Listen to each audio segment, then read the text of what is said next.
Great. So welcome everyone. Hello there. Uh, I think we're live. Hello. Hey.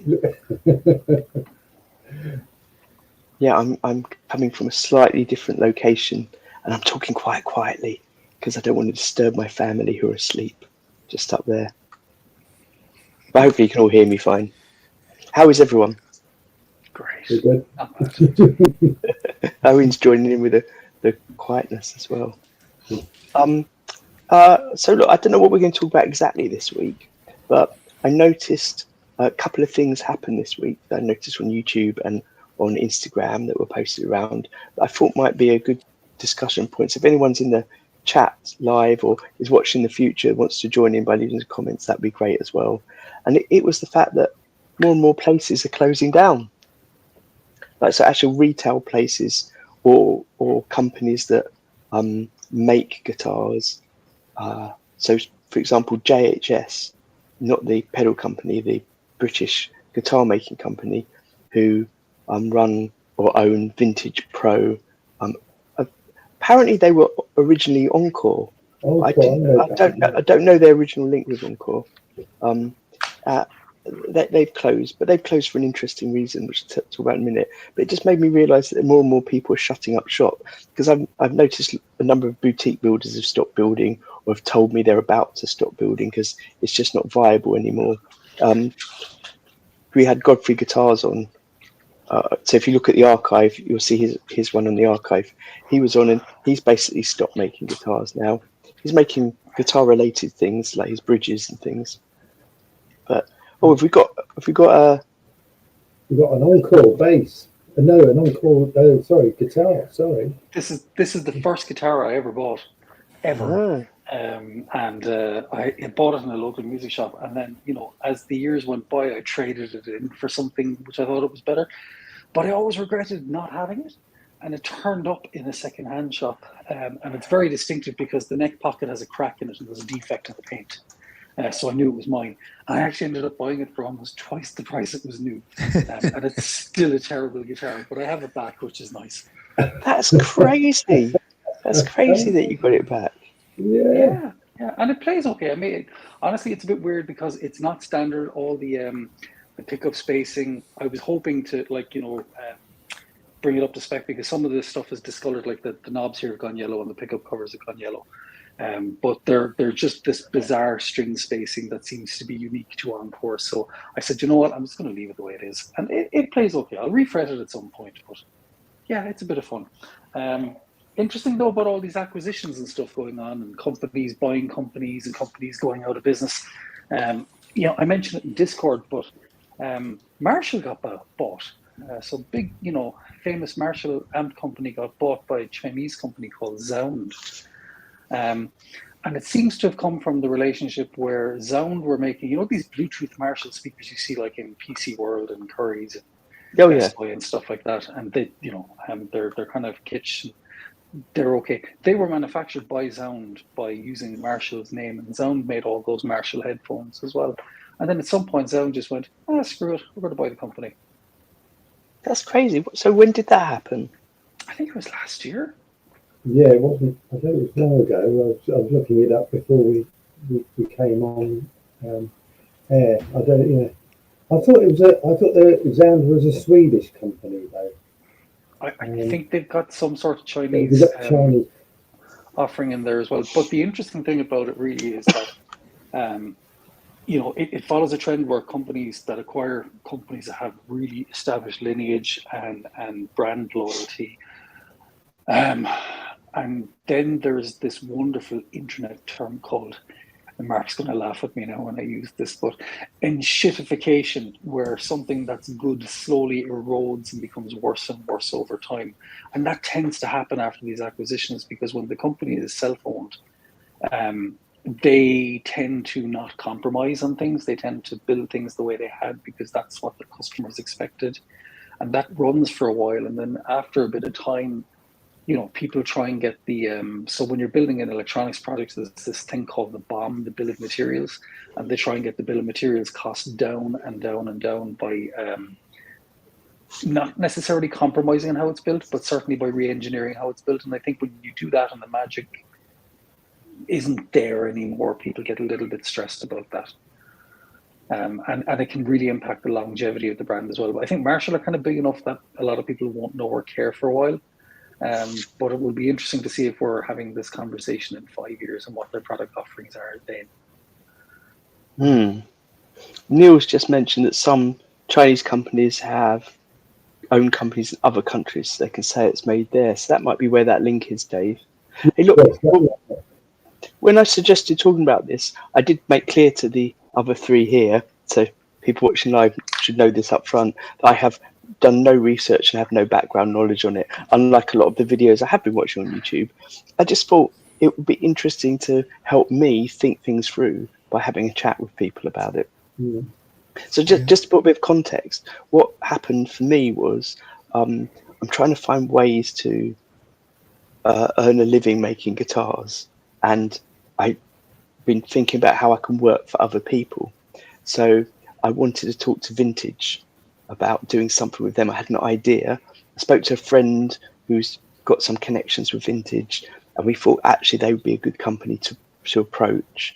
He contacted the I think it's the CEO or the managing director of JHS, who is his link.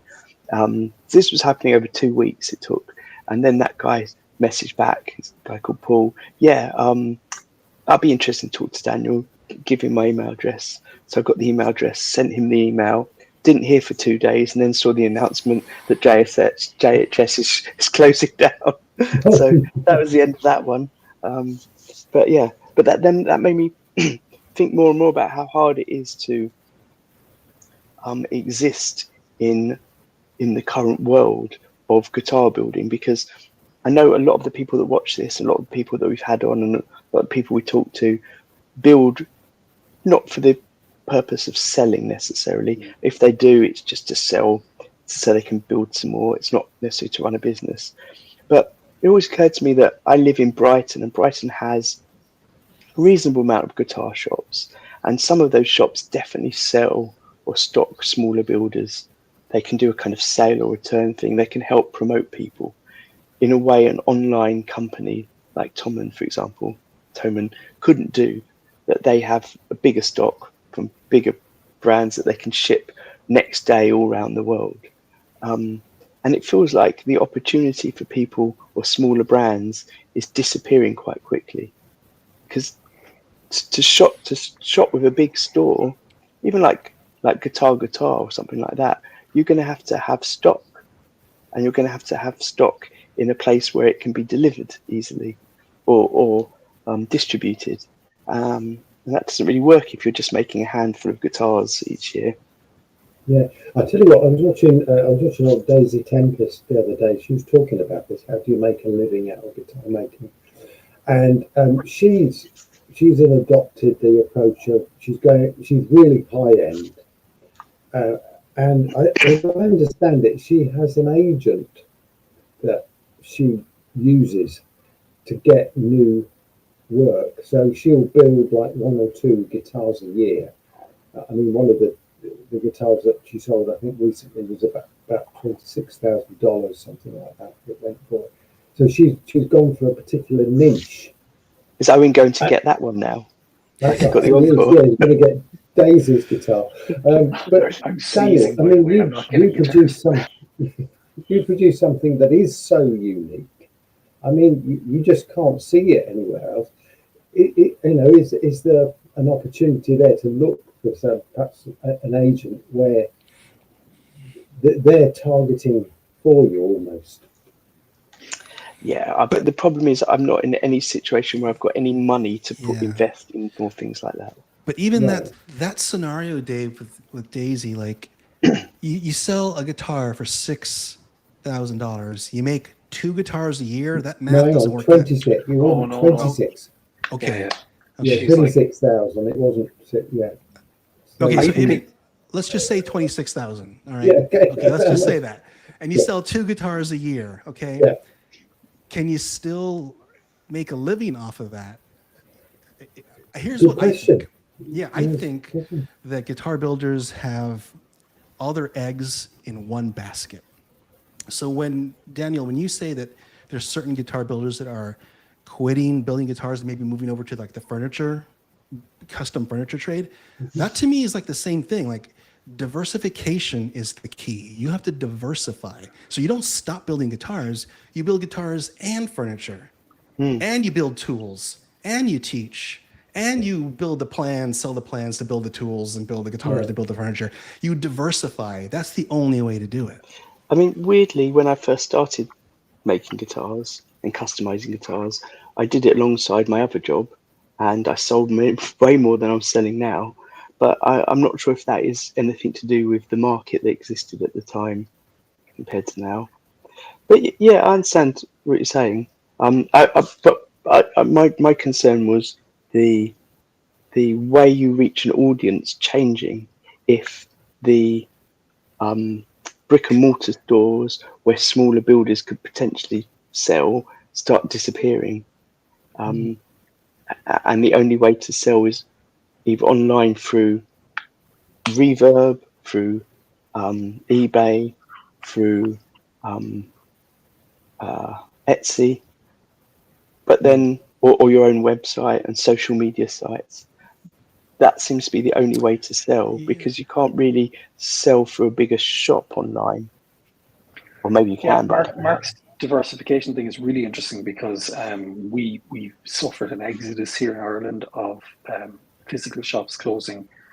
Like in my city, Cork, we've a big population for who we are, and we've a huge musical university that I've spoken about before. And at one point, we had about 5 or 6 music shops. Now we're down to one shop that sells new stuff and one shop that sells kind of a lot of bespoke secondhand stuff.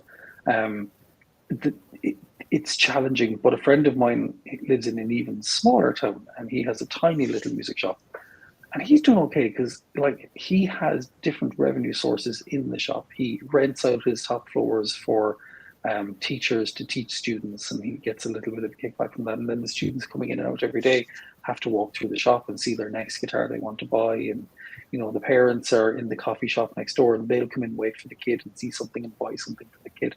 So there's a lot of things like that where I think, yeah, it's really important not to just focus on one thing. I think it's good to focus on one thing and get it to a successful point. But you should never do one great thing and stop. You should be like, what's next? What can I add to it? How many more strings can I throw on my bow? Yeah, if you look at the big YouTubers, they're doing that as well, right? Like if you look at any of the big woodworking YouTubers like Jonathan Katz Moses or Tamara 3x3 Custom or the guys in Bourbon Moth, they've all got their YouTube channels, but they've all got products they sell and plans they sell as well. So yeah, I think like for me personally, I'm planning in 2026 to build probably 4 or 5 Telecasters, and then bring them to the local shop and say, sell these on commission, please. Because I won't have the time or energy to do that, but they can, and it's no cost to them. They're getting stock in the door. And on the plans front, Mark was talking last week about the digital files, and if with all 3D printing, making digital files seems a good way to have another thing going on in the background. It's interesting to say about the local shops and stuff. I mean, we are in a situation where a lot of these are closing down, and I guess just going back to the JSS and the GAC and all of these ones, it must be a huge cost to have a store like that. And I would say a lot of the people buying guitars these days are going to go in there and see the guitar they like, and then go online and find it cheaper somewhere, aren't they? So it's inevitable, unfortunately, that these shops are going to close. I think it's not a level playing field, is it? I mean, the online sales people have got the advantage in terms of the cost. I mean, so with JHS, the thing I particularly was aware of was the vintage guitars. So it's a brand, and it's doing really well with loads of products. So when they announced they were closing down, I was like, what's going on here for a brand like that is having to shut up shop? But actually, the reason they're shutting up shop is totally different to everything else that's happening.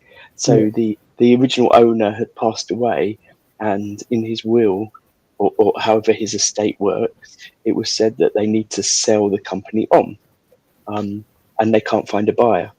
So they're having to divide JHS, which is a number of things, including Vintage Pro, up into smaller parts to sell off.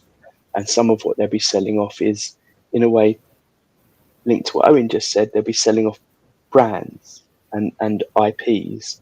So not necessarily the construction, the factories of it all, but someone, for example, might take over Vintage and put that name to something totally made in a different way that isn't connected to the history of what Vintage was. Do you know how much they're selling that brand for? No, none of the articles said. Is it going to crowdfund it? But that's what Ben from Marstronic has done stuff with them before, and yeah, he was saying we should chip together. I have some magic beans I can contribute.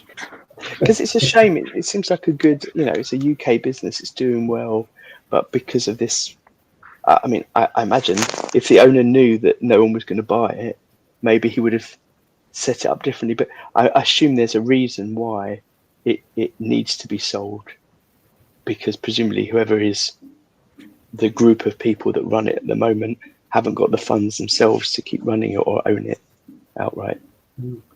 Or maybe that person's family, now he's passed on, he'd rather give the proceeds of it to his family than burden them with a business. Yeah, interesting. Yeah. So did they actually make guitars, or were they a distributor for? No, loads of different things. They did loads of different things, but they had brands that they made. So at some point they were Encore was them. I'm not, again, don't know the history of it all. Like I said earlier on, it wasn't researched. It was just finding out another place has disappeared. And I know but they are disappearing for different reasons. But I guess it on one hand, it made me think these brands, that the only brands that can be left are the big mass-produced ones in the long run. But then along the line of what I was just saying, I approached Vintage about doing some work. I actually approached Manson Guitar Works as well, because they are super cool. And unfortunately, they didn't offer me a job, but they said, it's a shame you don't live in Devon, because we're looking for someone to work full time for us spraying guitars, because that's what I want to do, right? I want to paint guitars. So if anyone is in Devon and looking for a job spraying guitars, get in touch with them, because they're lucky. Hey, Daniel, these brands, or this brand that they have to sell off, the guitars they made, were they made in the UK or were they made overseas? I think Vintage are all UK made, but I might be wrong. It might be that some of them are made abroad and then they're brought over and finished here, but I think they were all UK made.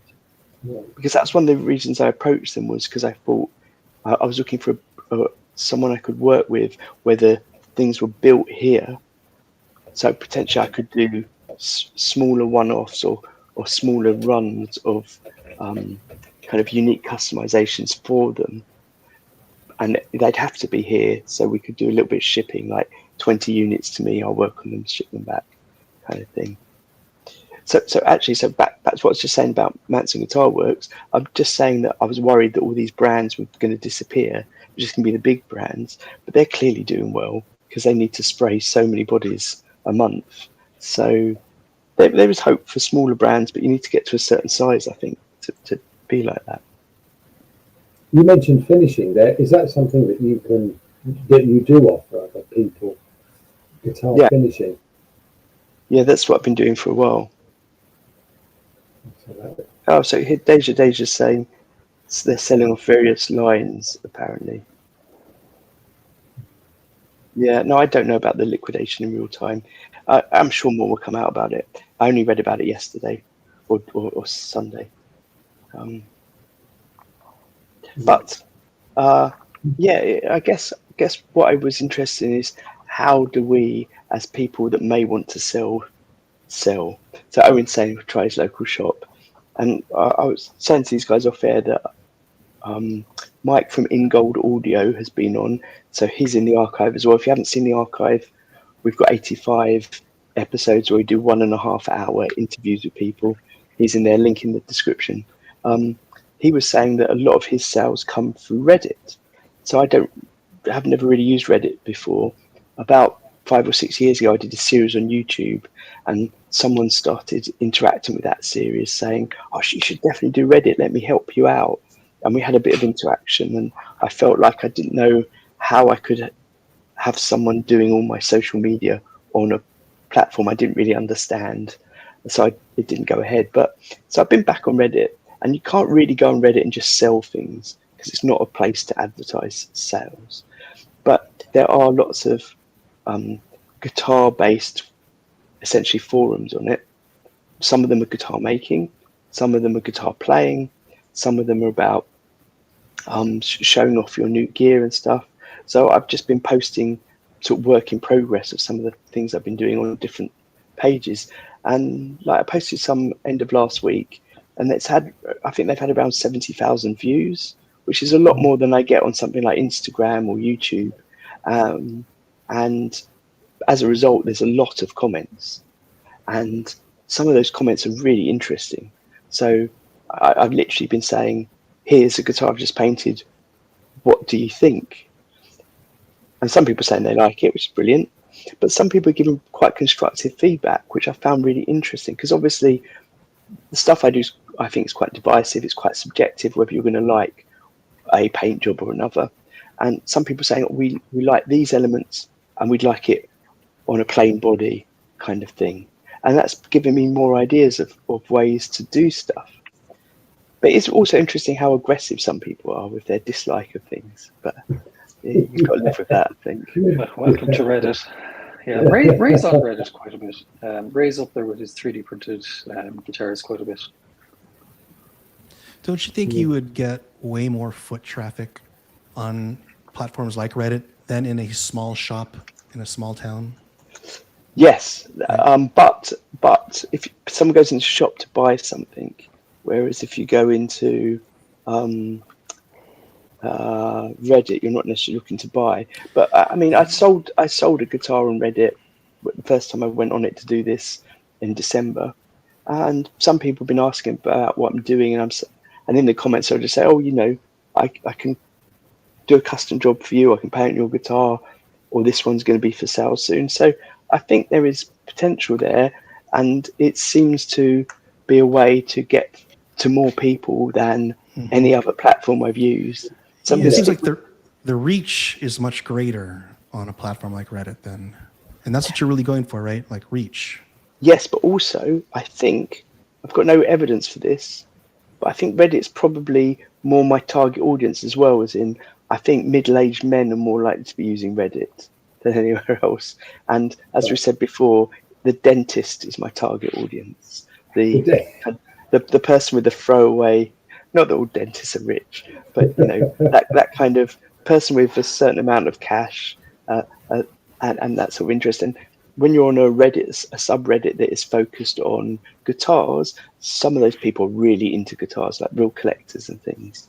So it does seem better than, for example, just a random thing on Instagram, where it will hopefully reach people that are interested in guitars. Because on Instagram you can put up reels that aren't for your followers, and Instagram targets people that are deliberately not your followers, and it tries to find the right audience for them based on the content of the video. But you're still like at the whim of an algorithm like YouTube. Like Instagram and YouTube are an algorithm, but Reddit is more like people are like directly going there for a reason, right? Like they have a reason to be in that subreddit. Yeah. So I do think you're right. No, I've got to say, Owen, I'm fascinated that there's something closing behind you. Me? Yeah, sorry, that's not planned, and it is very noisy. That's really good. That's so impressive. My whole house is such a nerd fest. I'm sorry. I see. Getting back on topic. I was seeing that Deja talks about Cort guitars in the comments. Actually, they're a brand that came out of kind of obscurity.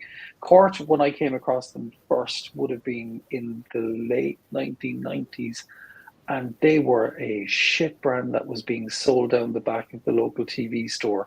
They were guitars that people bought that really didn't know anything about guitars at the time, and now they're huge. Like they, as Deja is saying there, they have Matt Bellamy from Muse is one of their endorsed artists. Jeff Berlin, who's probably one of the best bass players of all time, is endorsed by Court as well.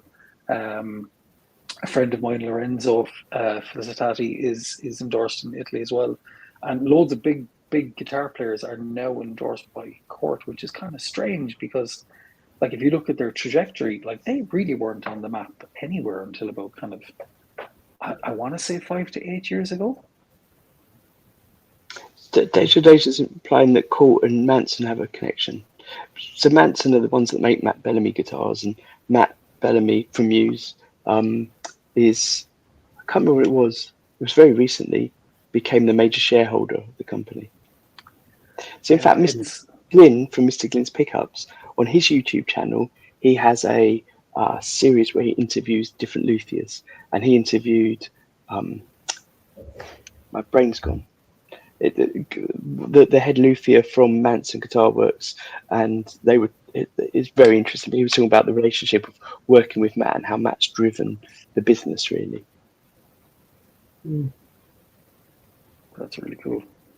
And of course, you will often work with other companies as well. Like they, their bass preamps are made by Mark Bass, which is interesting. And then they've other companies. I think they've worked with Steinberger, is what I want to say, in the past. And I know they worked with Kerbo. What's his first name? They built the Korg Kerbo, which is kind of a really unique bass shape for easy access to upper frets and stuff like that. So they've done a lot of collaboration as well, which kind of comes back to exactly what Mark was saying at the start, which is this whole diversification thing, that the companies that seem to do okay are the ones that spread out and explore other opportunities. Yeah. Yeah, I just saw, what was it, a couple of weeks ago, Orange Amps had a teaser for turntable. Did you guys see that? No, Yeah. no. A turntable. I thought that was. I mean, it was an orange branded turntable. It looked cool. I mean, I don't own vinyl or anything, but diversification, you know. Yeah. Yeah, I mean, I imagine amps are still a profitable business, but not in the way they were. No. For a company as big as Orange, I mean, I assume they cannot be making as much money as they were. Now there's so many more amp companies and so many modelers out there. Well, yeah, like modern guitar. I mean, when I think modern guitarists, I mean like kids. They're not out to go like buy a Marshall or an Orange. They want a Quad Cortex, right? That's what the kids want, right? Or they want their neural DSP plugins. No one ever fantasizes about a Marshall or an Orange anymore. No. Yeah, And even if they boomers. do, they buy one and they hold on to it for a long time, right? We're all guilty of having more than one guitar and picking the guitar to suit the track you're recording or the project you're involved in. But you kind of don't go off and buy 20. I know I'm probably the wrong person to say this, as I have a stack of amps behind me. But generally, people don't buy a lot of amps. They'll pick one good one, maybe have one smaller one at home for rehearsing. That's it. You know, it's not a regular thing that people get on an annual basis. You know, I don't think it is anyway. It's really about finding the market, isn't it? That's the main thing. If you can identify that group of people who would, want to buy your style of guitars, and I mean yours, Daniel, are very unique. So I just don't know where you would research that market. I mean, that's the problem, isn't it? Yeah, I think Yeah, so. I mean, I don't want it to be about me, by the way. So I was just reading what Deja was saying about Trevor Wilkinson coming and saving vintage. So Wilkinson is in the company that make bridges and pickups. He's heavily involved with vintage as well. Oh, yeah. So who knows? Maybe I don't know what his financial situation is. Maybe there'll be a way that vintage carries on as it is with his involvement. Speaking about finishes, though, you posted something on Instagram recently a guitar with a fantastic finish on it, and I'm intrigued to know how you did that.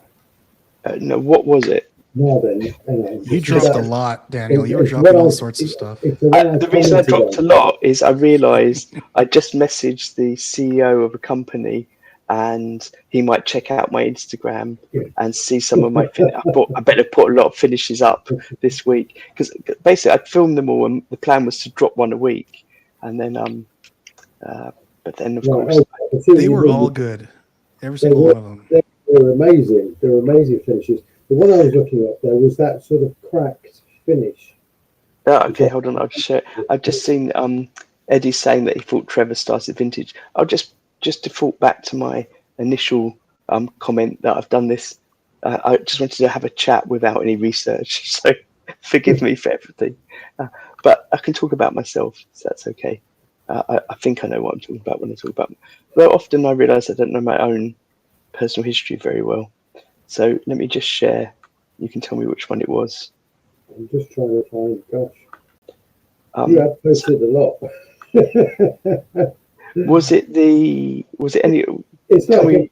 it's like a cracked finish on it. I mean, it's very similar. So I'm going to show you it on the Oh, the crackle one, the crackle one. I think the blue and white one. This one. yeah, I think that's the one. Yeah, I thought it was amazing. Yeah, really nice. Is it sharing? All right. So so one of the things we talked about when you make one-offs is how much time you put into something that you don't do when you make multiples of it. So, for example, I did the fretboard on this 3 times, I think, before I was happy with it. I did the pickguard 3 times before I was happy with it, and then I broke the pickguard by accident, so I've got to do another one. But that might be another 3 before I get one I'm happy with, because with the crackle, it's slightly random how it happens. But my friend Callie, who he's on Instagram as Mauled Custom Guitars, but he's only just started that up. He gave me a lot of advice on how to get crackle, how to control crackle. Yeah, I was about to say, can you control the size of the cell of the Yeah. crackle? Sort of. So I think first of all, everything depends on what brands you're using. So if you get used to the brand you're using and you swap to a different brand, it might be a bit different. But his suggestion was have everything warm beforehand. So heat your room a bit so you've got a bit of heat there, and have a heat gun ready as well. Because the larger crackle areas happen when the paint is thicker and also when it dries quicker. Where it's thinner, you get thinner crackle, and if you let it dry longer, sometimes it just becomes a bit more even. So using heat gun, you can have bigger on it. Like the back of this was probably just an even paint all over, left to do its thing. And the crackle paint is a paint that's set up to naturally crack when it dries. So the other advice that Callie gave me, which is what I use now, is so the black here has got blue underneath. So what you think I'd done is a blue base coat and then the black on top. But actually what you do is you do your blue base coat and you let that dry as you normally would. And as with any paint, so that's acrylic paint. As with any paint, when you put your new layer on, you need to lightly sand what's there so you've got something to key into. But then I did another coat of blue and left it 5 minutes before putting the crackle on. So the black crackle has got the blue to sort of dig into, and help, that medium helps it spread a bit more, if that makes sense. Right. And then with the pick guard, that's a clear Perspex, and I've sprayed it from behind. So I needed to spray it with clear poly or clear acrylic first. So, and then 5 minutes later put the crackle on. So the crackle had a medium to adhere to and pull. And then when the crackle was drying, I sprayed the blue on it straight away. If you leave the crackle to dry too much, it starts to peel up from that Perspex. And I had the same on the fretboard. Do the crackle on the fretboard, but only left it 5 minutes before clearing it, putting a clear coat on, because otherwise because it's so small in some of the areas, it starts to peel off. And it looks, that I mean, makes it looks really amazing. Oh, thank you. I'm very It happy looks with it. incredible. I love that. And it's weird because my YouTube algorithm started suggesting a load of crackle finish guitars to me in the last week. There's like, I think BC Rich and the Warlock, there's one video doing the rounds where they have 3 crackle paint finishes next to each other. Like all of a sudden, it's like the algorithm just pulls everything in. It's like, I've never seen crackle paint before. And here's 20 crackle paint videos for you to watch. And they all look amazing. They all look great. I'm curious to try wrinkle paint. So wrinkle paint is used a lot in cars. So it's kind of the opposite to crackling. It bunches up and it makes ridges instead of actually splitting the surface. And it's very simple to apply, really. It's just wet everything down. But a lot of guys in the modified car scene would use wrinkle paint for their rocker covers on top of the engines. Interesting. I get a wrinkled effect when you mix two things that don't work very well together. And that's how I get some of the relic effects. So I know certain paints I use that don't work very well together. You put them together and they do that kind of wrinkle. And then when you sand it back, you get these much more subtle cracks in it. Right. So with something like that crackle paint there, what do you do then? Use a clear coat on the top of that once you've done it? Yeah, so that and a lot of the other ones that I also shared recently, they're textured. So you need to then clear it. So in fact, with the crackle, I find, especially if there's any small crackle, you need to do one clear coat quite quickly and then let it dry, lightly sand it. And then I do 3 sessions of clear, three coats of clear, let it dry, lightly sand it. And it takes more clear coats than you normally would to get a flat surface because you're starting with a much more textured surface than you would normally have. No, it's impressive. Yeah.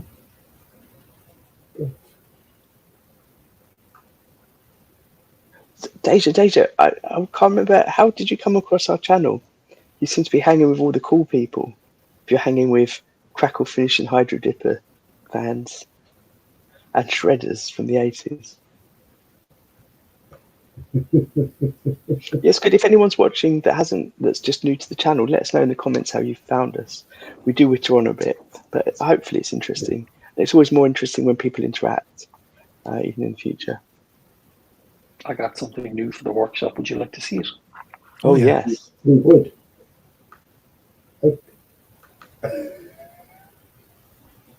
This is a tripod, by the way. I didn't know it was going to look like this. But yeah, if I can open it up, it's a little tripod when you flip it around the other way and has a little magnetic thing. But it arrived from Amazon and I was like, what am I after buying? And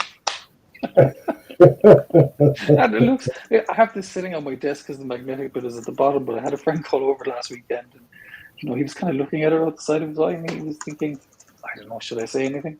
But apparently that's what tripods look like now. Yeah, okay. I don't know. Well, I mean, in the defense of that design, Owen, it's got a small footprint. Because any normal tripod, you know this, Dave, tripods are so bulky and huge and you can't put them anywhere. No. Well, you could definitely put this one somewhere anyway, that's for sure. I was just thinking there's a very dodgy shop in Brighton that I've got some of those in the window, but I don't think they were tripods. Oh, dear. I don't know. Anyway.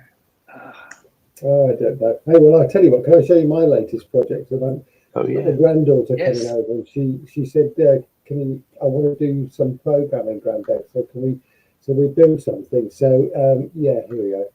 So this device here is going to be a water jet. It's a detector that if you walk in front of it, it will detect that you're there and squirt you with water. It's bit of fun. It looks like Johnny Five from Short Circuit. Yeah, it's got what it is. It's got one of those old floor cleaners that squirt water with a little pump in it, and it broke. Oops! I pressed the wrong button. I Did you get rid of them? Sorry, Dave. I just got rid of. channel. No. So anyway, it squirts water. It goes for about 12 foot of water when it gets going. So. Oh, nice. Dear, no. No, but on the guitar front, I've been having fun putting oil on the classical guitar I'm working on. We've got about 10 coats, and it is looking quite glossy now. And I've been taking your advice, Daniel, sanding down in between. 600 grit. I've got 1,000 grit sort of pad, which is really good. And yeah, it's coming on really nice. Apologies for the noise. It's me, really. I'll just turn that off.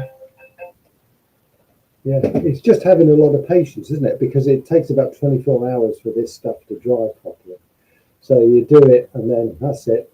Just, gotta wait. Hey, Dave, why don't I also share the other thing that you mentioned that you're working on, or potentially working on? Oh, yeah, If anyone's got any tips or advice? Yeah, no, I was yesterday. My neighbour came round. She said we found this mandolin when we were clearing out, and it was one that my grandparents gave me about. Well, I think it was about 26 years ago. It's very old. It looks really beautiful. It's got a lot of inlay work around the sound hole, and we were trying to. I'm trying to find out who made it or what style it is. There's a thing called Duretti, a name on the case called Duretti, but I believe that is actually the name of the manufacturer of the case, this sort of false crocodile skin casing. So I don't really know. I've seen some mandolins that look similar, but yeah, I'm not sure that they're the same. So if anybody knows what that mandolin is, just let me know on the comments. But yeah, no. Yeah, somebody said is there a label inside? There's nothing inside it at all. I've gone over it like a fine tooth comb. I can't see anything that's on there, but it's got some lovely beams of wood. It's sort of struts on the back. I haven't photographed the back of it, but it's the way it's constructed is really nice. I saw an article, Dave, of a father and son that found in their loft what looked like a Nintendo. I think it took SNES cartridges, but it said PlayStation on it. So they weren't really sure what it was. So they posted it online, and it turned out it was the only remaining prototype of when PlayStation and Nintendo started to collaborate on something. And then it all fell apart, and it just sold for a record amount, the most expensive games console ever sold. So hopefully through this, people seeing those posts will discover that you've got like some golden mandolin that's really improved. I suspect it isn't. You never know. That Nintendo PlayStation prototype, there's a guy called Ben Heck, Heck. He's on YouTube and he repairs vintage consoles, and he got his hands on one of them and he actually repaired it and got it to boot and do all sorts of things. So it's well worth a watch. Dave, on the mandolin, mandolins are very popular here in traditional music in Ireland. I'll share the pictures with a local shop here who does an awful lot of trad instruments, and they might be able to get a steer in it for you. Yeah, thank you. I always think it's really nice to know a bit of history about something. If you're going to restore it, how it might have looked when it was new, that sort of stuff. And, yeah. And what are your plans for the restoration, Dave? Like, what are you going to do first? Well, first of all, I'm going to strip it all down, get the strings off, probably see if the bridge needs to come off. There's a bit of metal. There's that sort of metal plate down by the tailstop there. It has actually broken off, so I need to sort out how that's going to fix back on. And I noticed when I look inside, it looks like it's been lined with paper, and I don't know what it would have been, parchment or something. But some of that is coming off. So I don't know whether that means I've got to take the top off and fiddle it inside. But yeah, I wonder if I'll that's have a go.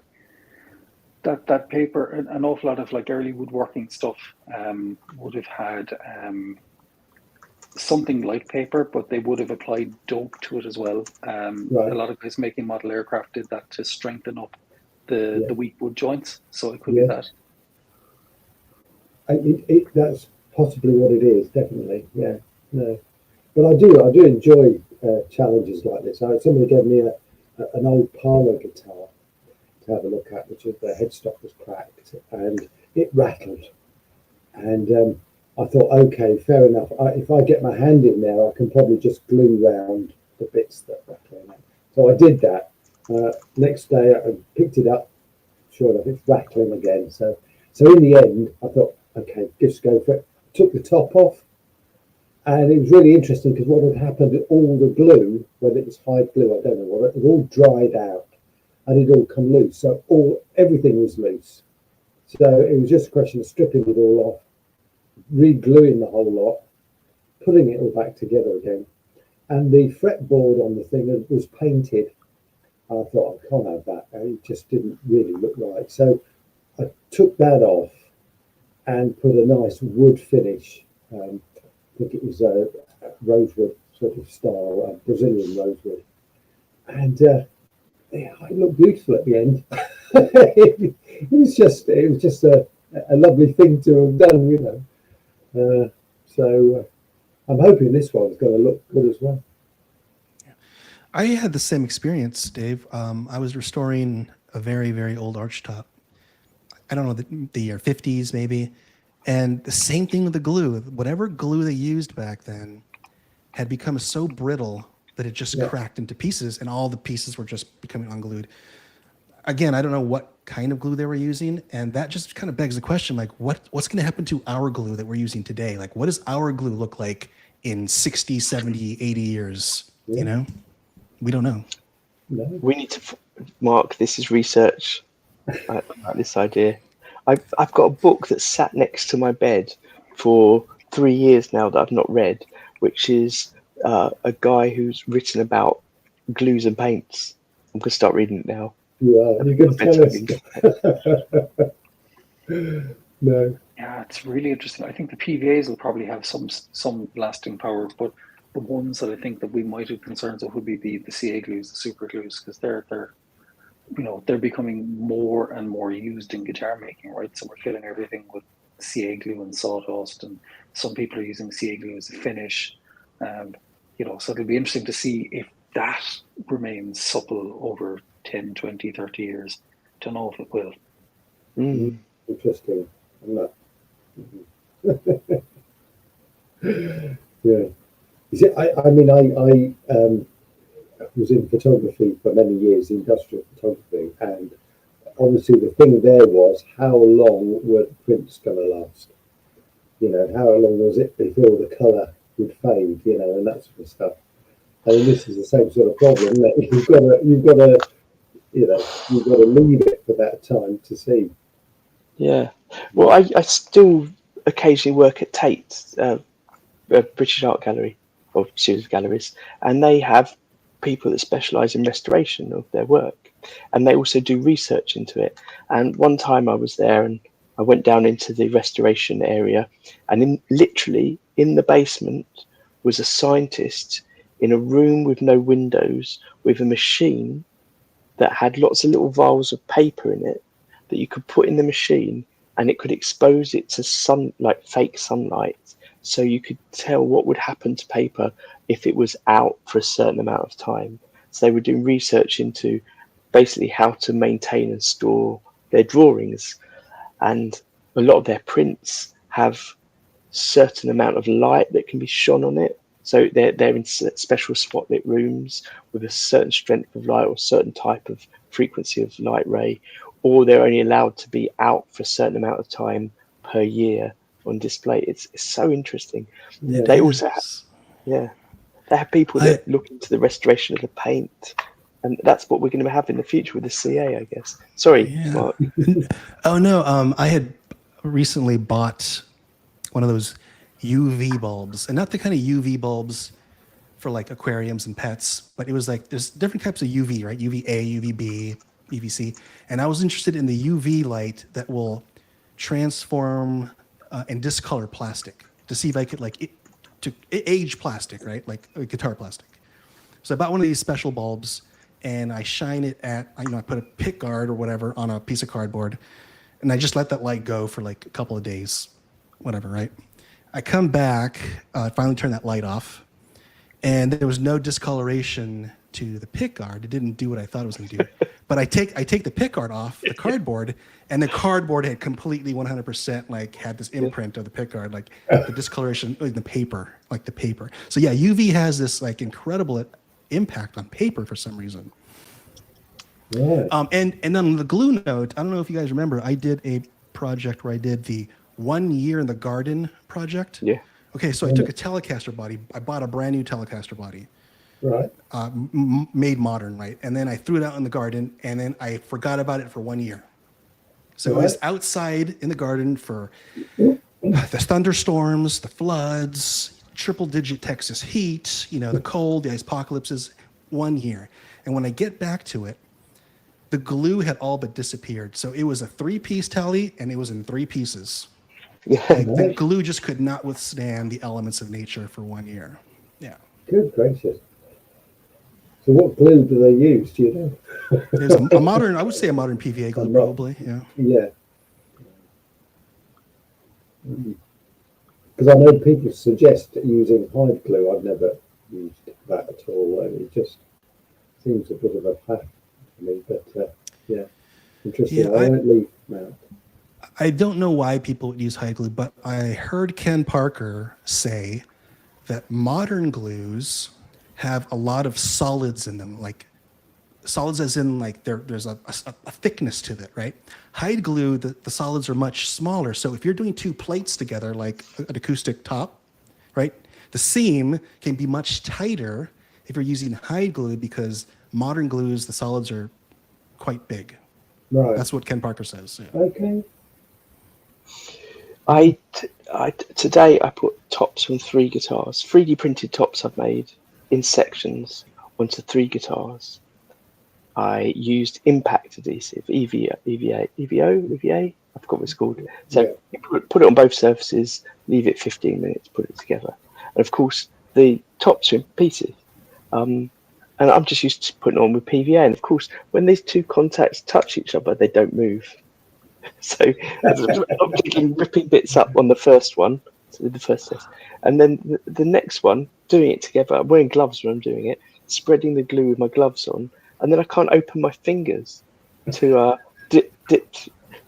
to move the stick that I'm using because the stick's got too much glue in it now. I'm trying to wipe it off, and then it got stuck to the tin, and I was sort of like this. And I just had this vision of the tin going everywhere with the glue. So then I get my other hand to try and straighten. It's like a comedy, and everything was sticking together. I had to pull my hand out of the glove and dispose the glove and the stick, and then start again. It was hilarious, but good fun at the same time. It is. You've got to watch it. And I did spend an afternoon with my thumb stuck to a binding, which I used CA glue on. You can buy CA debonder. I always have that handy when I use CA glue now. I clean my fingers with it afterwards. Wait, is CA debonder just like an acetone? Isn't that like probably worse than CA?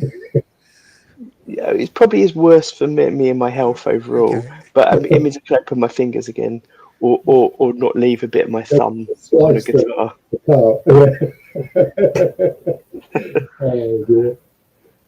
Hey, maybe on this note we should call it an end of the day. So anyone that's watching, thank you for watching. If you're watching in the future, say hi in the chat. That'd be brilliant. Oh, and also you can watch the live chat back in the side. And I don't think you can on a live stream, but if you go and watch any of our YouTube videos that have been uploaded recently, we were just discussing off air, you can alternate between 10 different languages because there's an AI voice for different languages for people in other countries. It'd be good to know if it does it for this. Will it process this and you can watch this in German? I don't know. Will we each get an individual distinct voice? Oh, that would be amazing. It would. That'd be- I dread to the think. future's here. Well, God, Everyone- I'm impressed. I can tell you that. Cool. All right, everyone. Thank you. See you next week. But Bye. Likewise, thank you.